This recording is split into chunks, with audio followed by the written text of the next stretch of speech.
back to the channel. Today is a video I'm sure most of you will want to watch because I get so many comments all the time asking for bridleless tutorials or tips and tricks on how to do bridleless, and this is what this video is going to be about.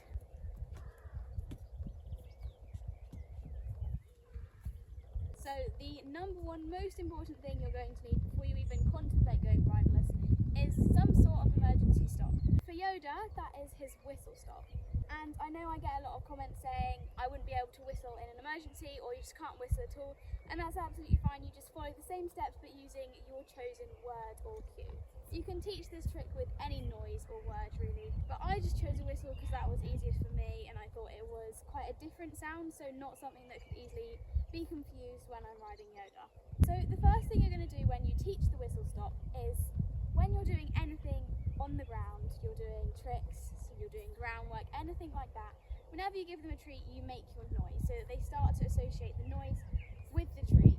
And I don't think that's something that needs demonstrating, because all you're going to do is give the treat and make your noise.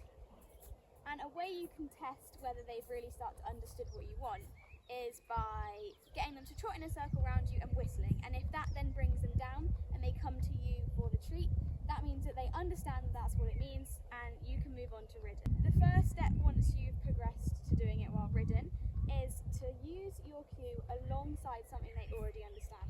So for Yoda, that would be me using the reins on the halter or the neck strap as well. So I'm going to grab that and I'm going to just walk on. I'm going to use my chosen voice command to ask him to blow as well as using the reins. Good. And then once he's stopped, I'll give him the treat.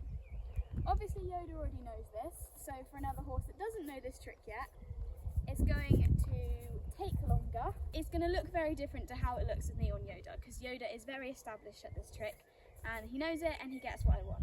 But your horse might not the first time they learn this. So once you think they're starting to understand what the noise means when you're on them, you can get rid of this and just use the neck strap. So rather than using the reins and the neck strap, you can just use the neck strap and give that a go. Good. It is super important that when you're learning this trick you have another form of slowing down that they already understand as well, because if there were to be an emergency and they don't quite know their emergency stop yet, you're going to need something else to help. Just don't rush into anything with bridleless. Make sure every step is really established before you move on to the next one, as it's something that could potentially be unsafe. So the next step is to have your halter or bridle or whatever still on and just try the same thing but in a higher gate.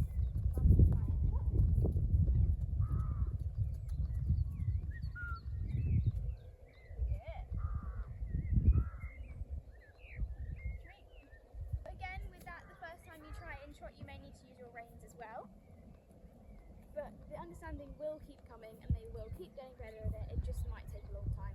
With Yoda, I taught him this trick over the course of a few months because I did all the in-hand work over winter when I wasn't riding him, and then it progressed to when I was riding him.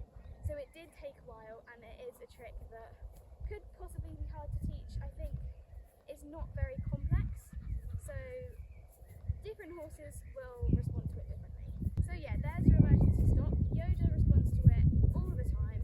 He responds to it when we're galloping up hills out hacking, when we're cantering around the jump course, when we're just trotting around the field. Even when he's at the other end of the field, if I whistle, he'll come over. So Yoda is really established at this, and hopefully your horse will get there too. And having an emergency stop is great, but you are going to need to be able to slow down one gate rather than just going straight to halt. So you're going to do that with your seat, your voice and the neck strap. So obviously this isn't going to be the same as the whistle cue, because you want them to know the whistle as stop, because you'll use that in a situation where you really do need to stop. So your slow down cue will be different. Obviously at the beginning they might not understand what pressure from the neck strap means, so that's what you're going to be teaching essentially. And again, you want to start this with something they already understand. So when you're going about your daily life, when you're riding, when you're out hacking, when you're stalling, whatever you're doing, try and incorporate the neck strap into your work. So whenever you're going to ask them to slow down with the reins, try and use the neck strap too, just so they start to understand that when you're using the reins and you're asking them to slow down, you're also using the neck strap, and you're like, oh okay, that pressure means to slow down.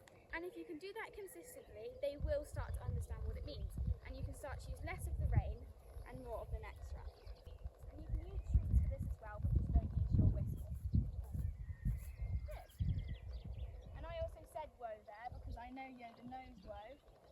is something that he understands.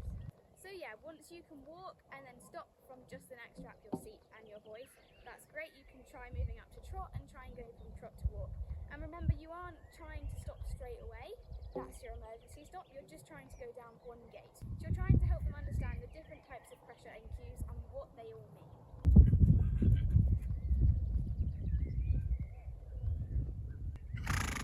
And now I'm walking, I can bring him back round and ask for a halt with my emergency stop. Good. So as you can see, he responds a lot quicker to my emergency stop than he does to my neck strap. So once you've progressed with that, you can do that in any gate, in any situation. You can also try working on slowing the pace within a gate. So collecting your canter, extending your trot a bit. Things that will really help your horse switch onto your seat, the use of the neck strap and what it means. Once you've established that, another thing that's quite useful for bridleless is to be able to back up. Now, like the other things, you're going to want to use your reins at the beginning as well to help them have an understanding. And you want to make sure your seat is super, super clear. So when I ask him to back up, I'm going to turn him around so you can see. Good job, buddy. I'm going to hold my reins, hold my neck strap. I'm going to say back with my voice that I'm going to really lean back. Back, back, back, back. Good.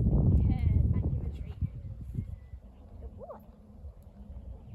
So the clearer you are, the easier it is for the horse to understand. So really take yourself back, slide your legs forward, and I know it looks stupid, but it will help them to understand what it means. Hopefully, eventually, all you have to do is shift back and they can listen to your voice and the neck strap. So after you've established that with using your reins as well, you can try without your reins, just using the neck strap, your seat, and your voice.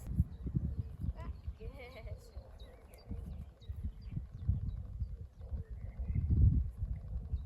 What you can do when asking for a backup is slightly pulse the pressure from the neck strap.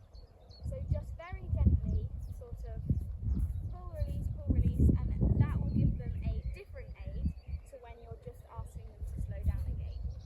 So I'm going to show you now Yoda's backup without my neck strap, just using my voice and my seat. Yoda, back, back, yes.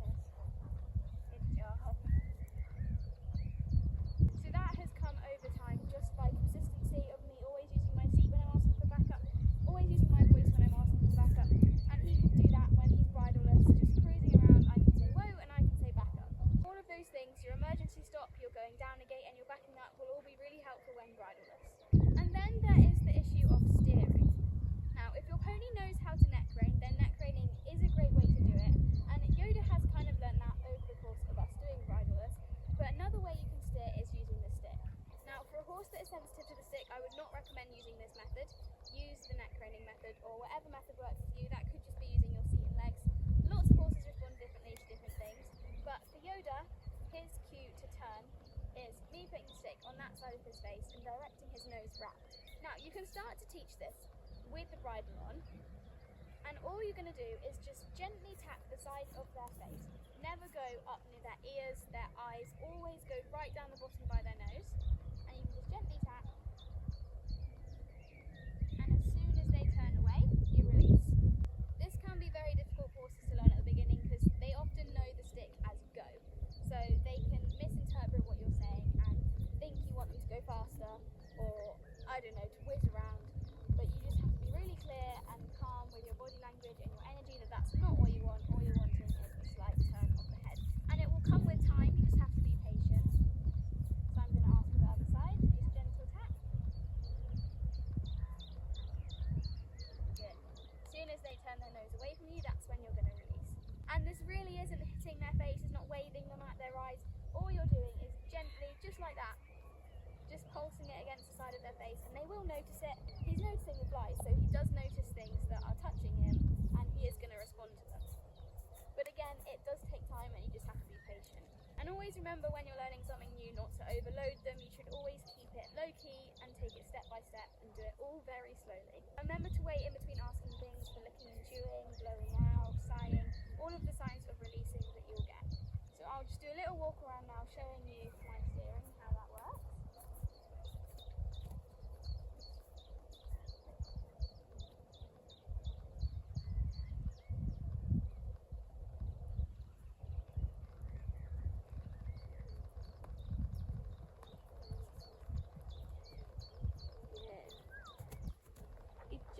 Ooh. You can see he knows the treat's coming. Ooh, there goes my stick. Good boy. Well, I think that's a great place to finish. Remember, your horse does not understand you. They do not know exactly what you're asking. So always be patient, always take your time, and try not to get angry if they're not understanding something. And I have been there myself. It's really easy just to get frustrated. But if that's happening, just take a step back, think, what can I do to make this easier? And do whatever that is. Voiceover Thea here, thinking that it's important to mention that using your stick for steering is not going to be long term. Once you have established the whole bridleless situation, it does come that they listen to your seat and your body and the neck strap and everything a lot better.